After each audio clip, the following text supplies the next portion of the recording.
कार्यक्रमाच्या ठिकाणी एक राजकीय नेता त्या ठिकाणी आलेला आणि त्यांचं चाललं होतं काय, रमाबाई आंबेडकरांचा आज जयंती आहे, रमाबाई आंबेडकरांच्या जयंती आहे, रमाबाईंच्या जयंती आहे. मी दोनदा तीनदा चारदा ऐकलं, व्याख्यानामध्ये मी त्यांना समजावून सांगितलं की दादा ठीक आहे, तुम्ही रमाबाई आंबेडकर म्हणतात, पण एक गोष्ट काळजावर करून ठेवा, एक गोष्ट समजून घ्या की स्त्री ही क्षणासाठी बाई असली तरी ती अनंत काळासाठी आई असते.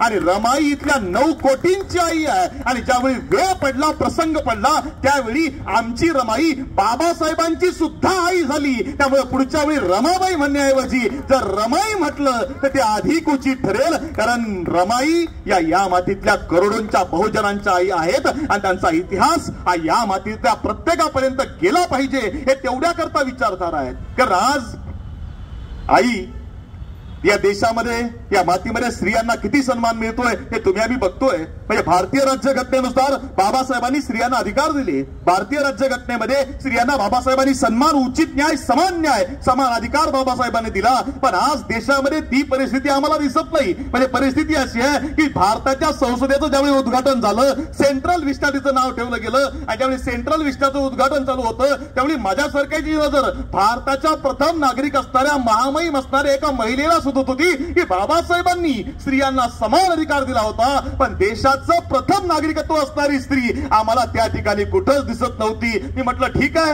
इथं नसेल बोलवलं, राम मंदिराचं उद्घाटन झालं 22 जानेवारीला, किंवा राम मंदिराच्या कार्यक्रमात तरी आमच्या देशातल्या एखाद्या स्त्रीला समान अधिकार दिला पाहिजे, पण तिथं सुद्धा आम्हाला स्त्री कुठं दिसली नाही. हा अधिकार बाबासाहेबांनी त्या काळात दिला होता आणि रमाई बाबासाहेबांच्या सोबत आयुष्यावर उभ्या होत्या. कारण हे सोपं नाहीये. एवढ्या संख्येनं माता भगिनींनो, तुम्ही इथं बसलायत ना, डॉक्टर बाबासाहेब आंबेडकरांचा जन्म होण्याच्या आधी आणि बाबासाहेबांनी हे संविधान लिहिण्याच्या आधी या मातीमध्ये स्त्रियांचं आयुष्य असं होतं की असं म्हटलं जायचं, पावसानं जोडलं तर जायचं कुठं आणि नवऱ्यानं मारलं तर निघायचं कुठं. बाबासाहेब आंबेडकरांचा जन्म या मातीमध्ये झाला आणि बाबासाहेब आंबेडकरांनी मनुस्मृती जाहीररित्या जाळली आणि भारतीय संविधान लिहिलं. आणि त्यानंतर आमची महिला माता भगिनी म्हणायला लागली, नवऱ्यानं जोडलं तर पोलीस स्टेशनला जायचं आणि पावसानं जोडलं तर आरोग्याला जायचं. हे बाबासाहेबांमुळे शक्य झालं, हे रमाईच्या त्यागामुळे शक्य झालं. आणि तुम्ही आम्ही त्या रमाईची लेकरं आहोत, तुम्ही आम्ही त्या महामातेची लेकरं आहोत.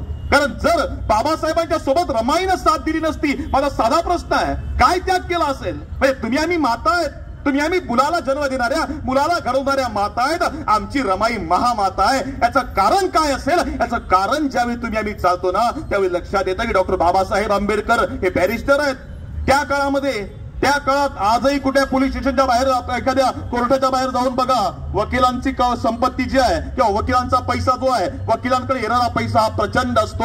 बाबासाहेब आंबेडकर त्या काळामधले एकमेव असे वकील आहेत की ज्या वकिलाचा कोर्टामधला युक्तिवाद ऐकण्याकरता वेगवेगळ्या न्यायालयातले न्यायाधीश कोर्टात गर्दी करायचे, असा भारतामधला एकमात्र वकील आहे. त्या वकिलाचं नाव आहे डॉक्टर बाबासाहेब आंबेडकर. या बाबासाहेबांनी जर वकिली करायचं ठरवलं असतं तर प्रचंड पैसा कमवता आला असता. किती पैसा कमवला असता? बाबासाहेबांनी जेवढा पैसा कमवला असता तेवढा पैसा रमाईला करताही दिला असता.